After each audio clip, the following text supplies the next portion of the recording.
La Caisse des Jardins des Bois-Francs est fière de présenter l'émission Rencontre avec les gens d'affaires de Warwick. Pour répondre à vos besoins financiers, nous sommes la force financière régionale. Bonjour et bienvenue à Rencontre avec les gens d'affaires de Warwick. Aujourd'hui à l'émission, nous vous proposons une entrevue avec Dominique Fournier. Bonne émission!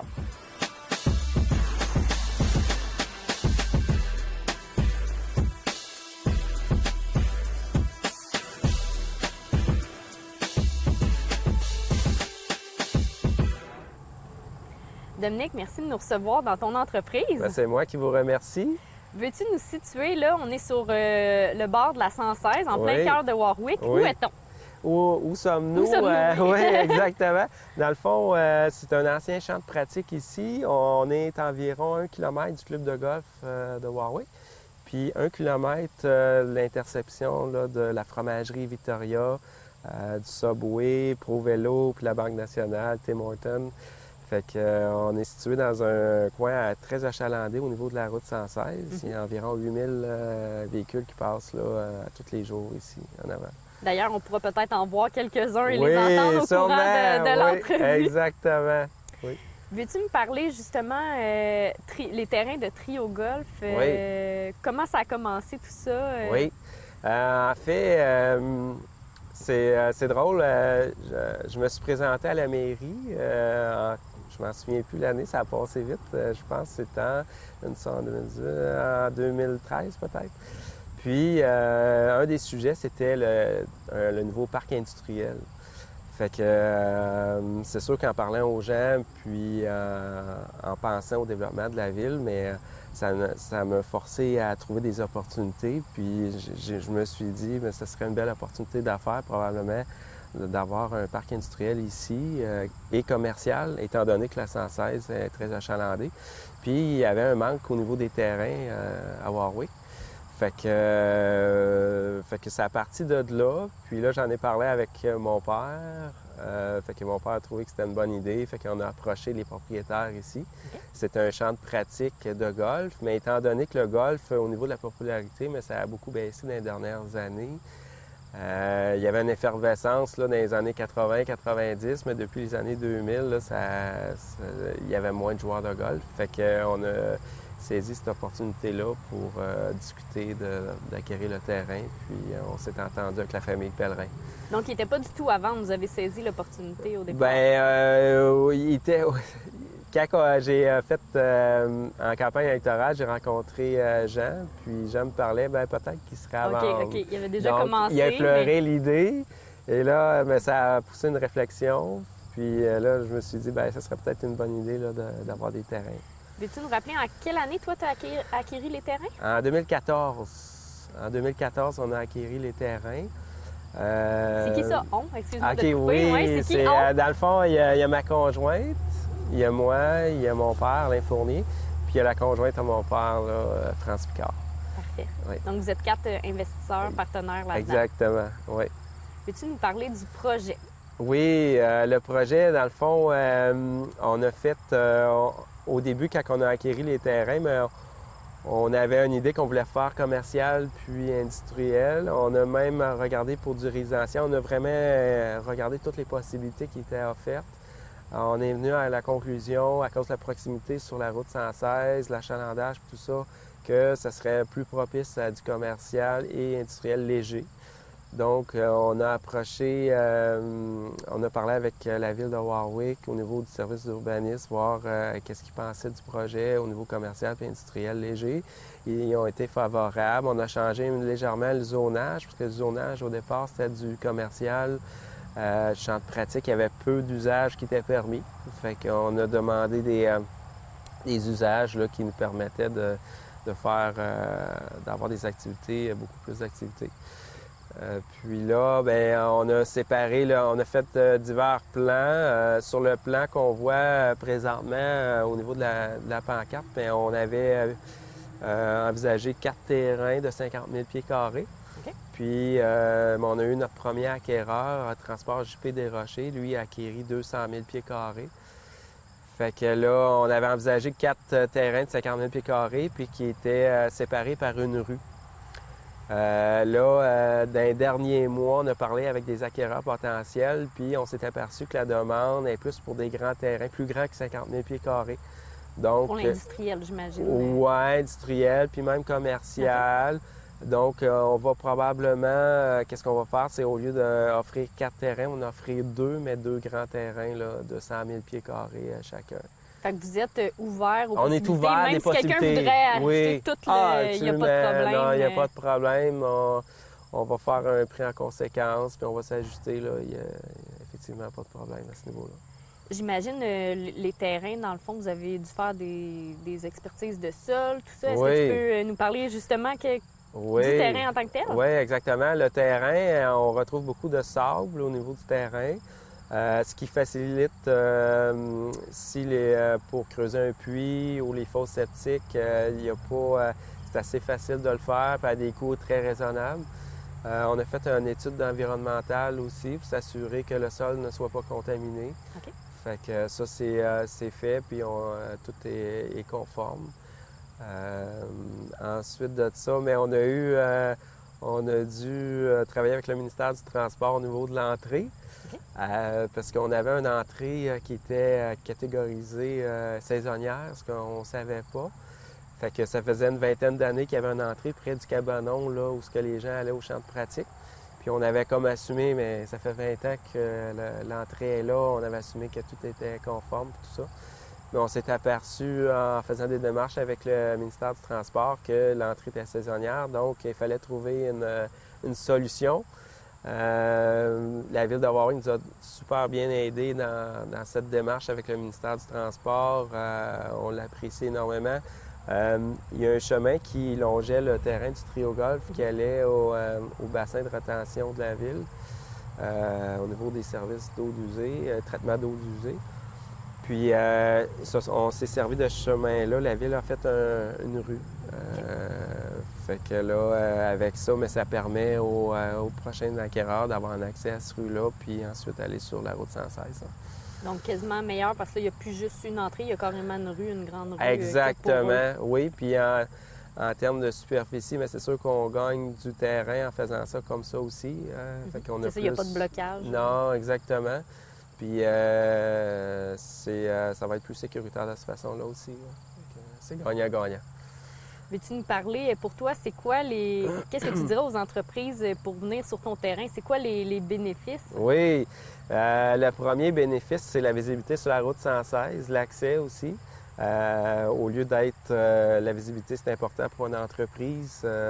Donc, si vous avez 8000 véhicules qui passent par jour en avant de votre entreprise, mais vous partez déjà sur le bon pied. Souvent en marketing, on appelle, il y a un dicton « location, location, location », mais on a vraiment une belle visibilité ici. Ensuite de ça, on parle même pour les employés, j'imagine aussi, oui, parce que là, à cette heure, il y a un problème de main-d'œuvre. Exactement, il y a une pénurie de main-d'œuvre. Donc, autant les consommateurs que les employés. C'est ça. Nous sommes ici à environ 10-15 minutes de Victoriaville. Les gens, les employés voyagent sur la route 116. C'est assez facile pour se rendre. On est près de Kings Effort, Saint-Albert, on est vraiment bien situé. Puis l'autre avantage, mais la taxation à Warwick est avantageuse. On a un taux de taxation vraiment bas pour les entreprises. L'autre chose aussi, mais les superficies de terrain, on peut l'ajuster selon les besoins. Oui, on n'a pas les services, parce que tantôt on parlait de puits artésiens ou de fosses septiques. Par contre, à long terme, les gens vont sauver, les entreprises vont sauver au niveau de taxation aussi, parce qu'ils n'ont pas les services d'eau. Fait que c'est un peu les avantages là, que... Ils ont toute la visibilité oui. de la ville, mais en même temps, ils peuvent sauver ailleurs. Oui, c'est ça. Puis l'autre avantage qui n'est pas à dédaigner, j'ai oublié, au niveau du voisinage, parce que souvent en entreprise, quand ils s'installent, s'il y a des maisons à proximité, ça devient un problème au niveau du bruit. On l'a vécu dans le parc Léo Beauchamp dernièrement. Il a fallu que la ville construise un mur pour un mur coupe-son, coupe-bruit. Donc ici, le voisinage, mais il y a un champ agricole à côté. À l'arrière, c'est les bassins de la ville. Puis l'autre côté, mais c'est une rivière. puis un cimetière. Fait que il n'y a pas... Pas trop de risque de déranger, en tout cas, ils ne lèveront pas la main pour le dire. Là. Non. Fait que côté bruit, voisinage, là, pour l'industriel léger, là, c'est merveilleux. Là, ils n'auront pas de problème. Pas de problème. Oui. Parfait. Veux-tu me parler de toi? C'est quoi ton histoire en tant qu'entrepreneur? Mon histoire, dans le fond, j'ai commencé, j'ai fait mes études à l'Université Bishop en marketing puis en finance. C'est mes deux passions, je vous dirais. Ensuite de ça, j'ai travaillé pour une multinationale IBM. J'ai été représentant. Puis ensuite, j'ai été directeur des ventes dans un concessionnaire d'auto qui appartient à mon père, Toyota Richemont, pour faire une plug. Puis ensuite de ça, j'ai travaillé pour un bureau de comptable puis pour la BDC, une banque pour les entrepreneurs, là, dans le fond. Puis ensuite de ça, je me suis dit, j'ai toujours eu une passion pour l'investissement. Fait que tout au long de ce cheminement-là, je passais beaucoup de temps à investir à la bourse puis tout ça. Fait que j'ai investi à la bourse, ça fait une vingtaine d'années. Puis là, je me suis dit, j'avais des jeunes enfants. Fait que je me cherchais de quoi pour jumeler une vie familiale puis un métier que j'aimerais faire aussi, là. Fait que je trouvais qu'investir à la bourse, ça me permet de faire de l'investissement, d'être présent pour la famille, puis être plus en contrôle de mon horaire de travail, tout en étant passionné par ça. Fait que c'est ça qui est... c'est de là est venu... Comment est parti? Comment t'es arrivé exactement. Là, puis là, j'ai j'ai le projet ici, puis j'ai toujours... Ceux qui me connaissent, j'ai toujours des projets en tête. Est-ce que tu veux nous en parler un peu plus? Dernièrement, j'ai commencé à donner des cours au niveau de l'investissement boursier. Dans les 4-5 dernières années, il y a des gens qui m'approchaient. Ah, j'aimerais ça connaître la bourse, je connais rien. Je vais voir mon conseiller financier, puis qu'est-ce qu'il me dit? C'est comme du chinois, je comprends pas qu'est-ce qu'il me dit. Fait que de fil en aiguille, les gens viennent me voir, puis je leur donne des cours. J'ai même donné une conférence à un moment donné à l'Arena Warwick ici, là, 4-5 années. Puis, mais là, vu que la demande est là, puis je me suis jamais affiché en tant que formateur, j'ai peut-être l'intention là, de pousser cette idée-là, puis donner quelques cours par semaine là, aux gens qui veulent... de développer ça. Oui, exactement. Les gens, s'ils veulent prendre contact avec toi, ils font comment? Ils peuvent le faire par courriel, dominiquefournier@hotmail.com. Sinon, j'ai un site Internet que je vais devoir me mettre à jour, là, mais c'est dominiquefournier.com aussi. Fait que j'ai ça. Puis sinon, avec ça, là, on va être... On devrait être capable de vous entendre. Oui. Si on revient au terrain, les gens, s'ils veulent venir visiter, acheter, te poser des questions, quel processus, qu'est-ce qu'il faut faire? OK. Dans le fond, ils peuvent me contacter par téléphone. C'est peut-être le moyen le plus facile. 819-350-8582, c'est mon numéro de cellulaire qui est affiché aussi sur la pancarte à l'avant du terrain. Parfait. Donc, ou par courriel, le même qu'on a mentionné, dominiquefournier@hotmail.com, Dominique IC à la fin. Oui. Fait qu'avec ces deux moyens-là, ils peuvent me rejoindre, puis ça va me faire plaisir de leur faire visiter là, le terrain, là, le marché, puis... pas les pissenlits, mais qui regardent de quelle dimension qu'ils veulent. Oui, exactement. On peut, comme j'avais dit tantôt, on peut configurer selon leurs besoins. Fait que s'ils veulent tout le terrain qui reste, il n'y a pas de problème. S'ils veulent un 100 000 pieds carrés, il n'y a pas de problème non plus. On va s'ajuster, là. Pourquoi avoir choisi Warwick? Est-ce que tu es né à Warwick? Oui, je suis né à Warwick. J'ai vécu longtemps à Tinwick. Dans le fond, les 2 premières années, donc à l'âge de 2 ou 3 ans, là, on a déménagé à Tinwick. Puis on est revenu à Warwick quand j'avais 16 ou 17 ans. Puis Warwick, j'adore Warwick. Je me suis présenté à la mairie, c'est pas parce que je déteste Warwick, j'adore Warwick. On a une belle qualité de vie ici. Au niveau entrepreneuriat, on a des gens passionnés, des belles entreprises, on a des belles emplois de qualité à offrir. Puis avec l'accessibilité sur la route 116, mais il y a plein de possibilités d'expansion dans le futur, je pense. Fait que je voulais contribuer à l'expansion de Warwick également en ayant ce projet-là ici. Tu as oublié de le mentionner, mais tu as été aussi président de l'Association des gens d'affaires pendant plusieurs années. Mais merci pour ton implication. C'est toi qui m'as engagé. Oui, c'est ça. Oui, effectivement. J'ai été 2 ans président de la Chambre des gens d'affaires de Warwick, en plus d'avoir été sur le CA avant et après ma présidence. Puis oui, j'étais sur ta chaise. J'ai déjà fait des entrevues, ça me rappelle des souvenirs. Oui, bien, dans le fond, c'est une autre preuve que j'ai Warwick à cœur. Puis, je suis également président de l'Association du hockey mineur de Warwick. Okay. Ça fait, j'entame mon 2e mandat, donc c'est ma 3e année. Ça me prend beaucoup de temps, mais j'adore ça. J'adore ça quand on voit sauver des jeunes après une pratique ou après une partie de hockey. C'est comme notre paye, puis c'est bien le fun. Ça vaut de l'or. Oui, exactement. Peux-tu me parler de ton quotidien d'entrepreneur? Oui. Bien, tantôt, je vous parlais que j'investissais à la bourse, puis dans le fond, c'était un moyen pour moi de passer du temps en famille, puis Fait que c'est un peu la balance que j'ai trouvée là-dedans, puis dans le fond, le quotidien, mais c'est le matin... je regarde les nouvelles économiques sur les réseaux, sur l'Internet, les sites spécialisés en bourse. Ensuite, les marchés rouvrent à 9h30. Donc, à 9h30, d'habitude, je suis en avant de mon écran. Puis ensuite de ça, mais le reste de la journée, mais j'ai du temps pour d'autres projets comme celui-ci. Oui, c'est ça. Puis là, oui, exactement. Puis là, il y a toujours mon implication au niveau hockey, que le soir, j'ai beaucoup de rencontres, puis tout ça, mais j'aime bien ça. C'est quoi ta clientèle cible?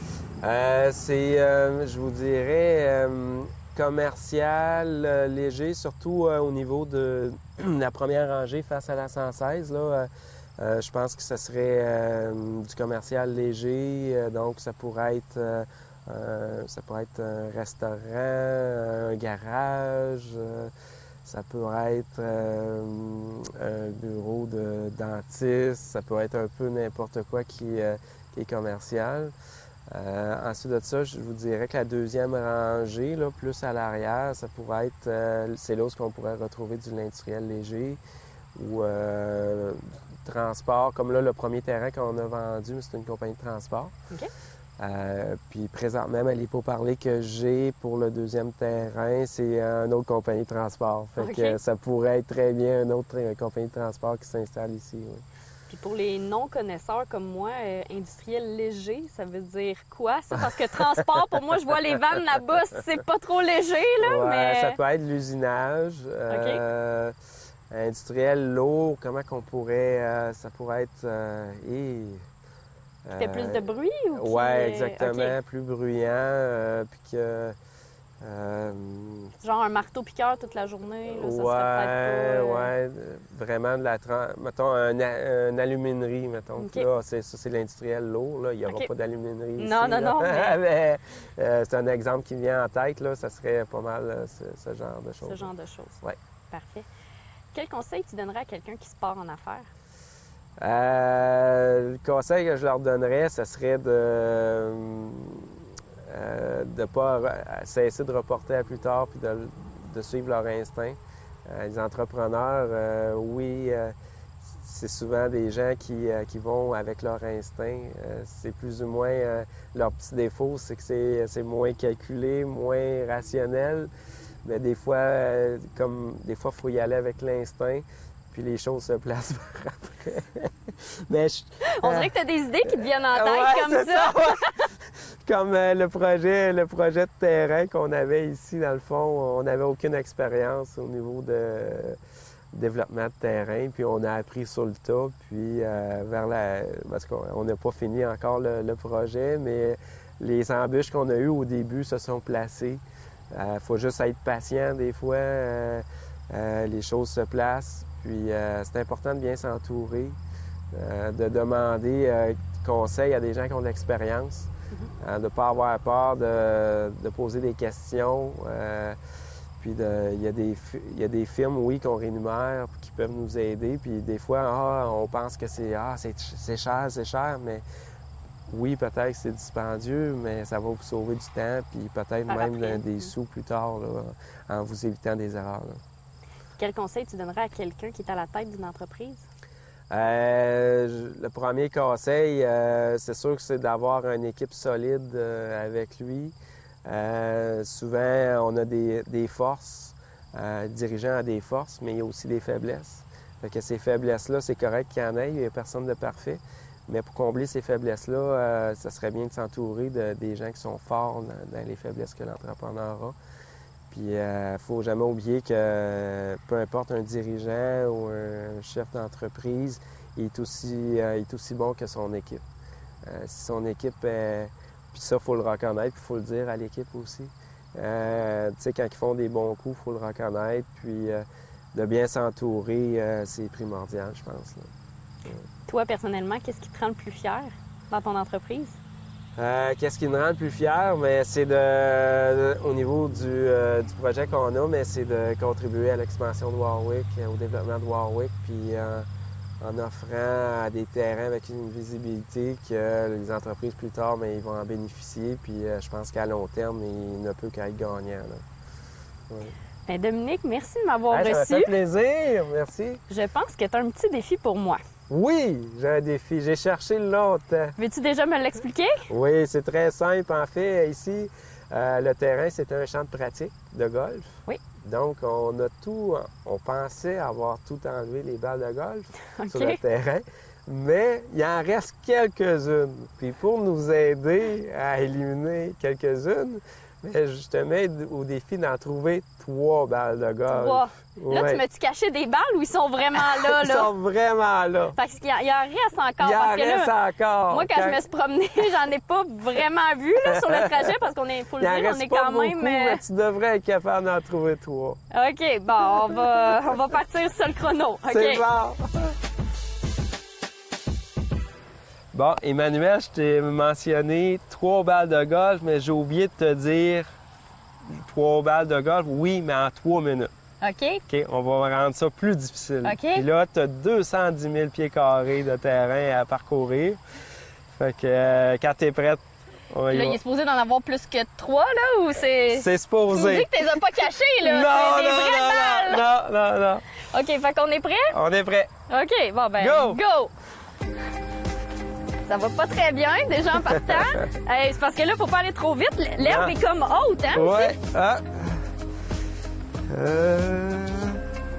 Tu m'aides un peu quand Faut même. que je t'aide, là. Oh, je vois de quoi ici? Ah, ben, es-tu chanceux pour de vrai, toi? Hey, oui! OK. Elle compte-tu, celle-là? Ah oui, elle compte. Elle a été mangée, Elle mon compte, elle compte. mon Fait que, aux futurs acheteurs du terrain, je vous ai épargné une balle. Il y a de moins en moins de balles sur le terrain. On n'avait pas oublié tant que ça.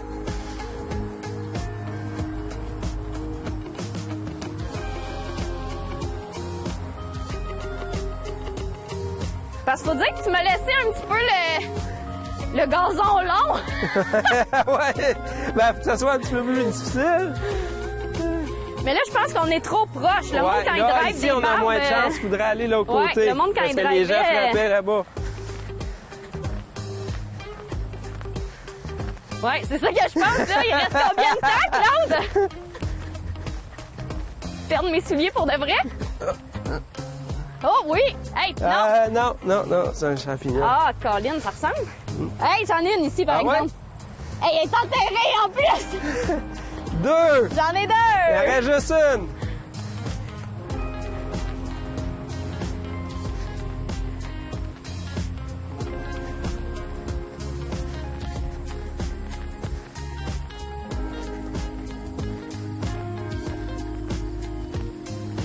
Aïe, aïe, aïe. Les pissenlits me vont jusqu'aux genoux, tu sais.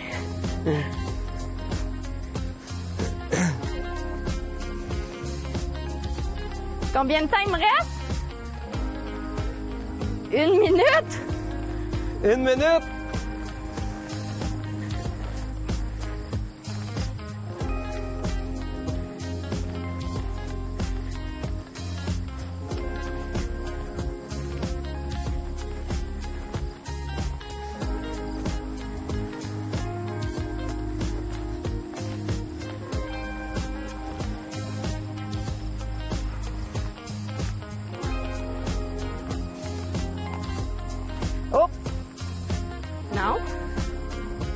Ça ressent des fois des choses dans le terrain, mais... Parle-moi d'un genre de défi, toi, Dominique. Hey, je pense qu'on a fait une bonne job de les ramasser, finalement. Il y en a moins que je pensais. Quand est-ce que vous aviez ramassé ça, déjà? Ça fait quelques années. On avait... Parce qu'il faut dire, là, la deuxième, là, était vraiment enterrée, là. Ouais.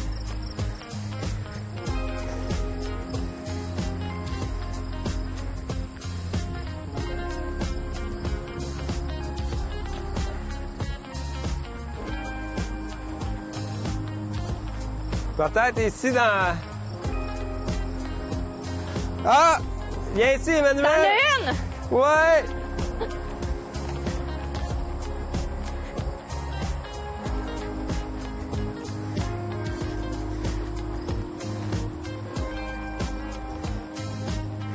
Là, ça, c'était des grands cogneurs, là. Il était en veille de traverser d'un champ. Ouais. Oh là là! Il cognait croche, hein, Il cognait croche. Ouais, c'est ça. La troisième. Merci pour ton aide. Merci pour ton aide. Donc, merci de nous avoir reçus encore. Puis on merci. peut dire défi relevé. Oui, félicitations. J'ai les 3 balles, je les ramène à la maison. En C'est guise bon. de preuve. Merci. Cette émission était une présentation de la Caisse Desjardins des Bois-Francs. Pour répondre à vos besoins financiers, nous sommes la Force financière régionale.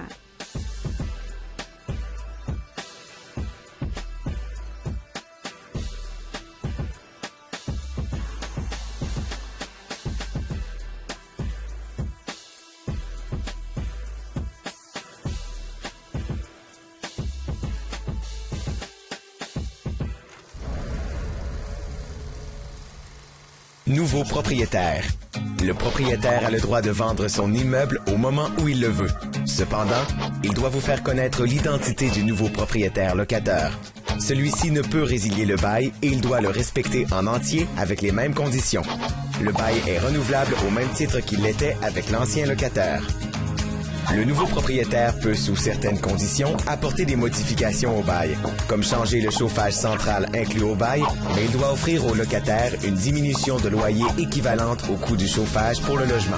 C'est le même principe s'il veut retirer des stationnements, des espaces de rangement ou autres conditions de location inscrites au bail. S'il veut investir et améliorer l'apparence de l'immeuble, il ne peut exiger une augmentation de loyer pour couvrir ses frais.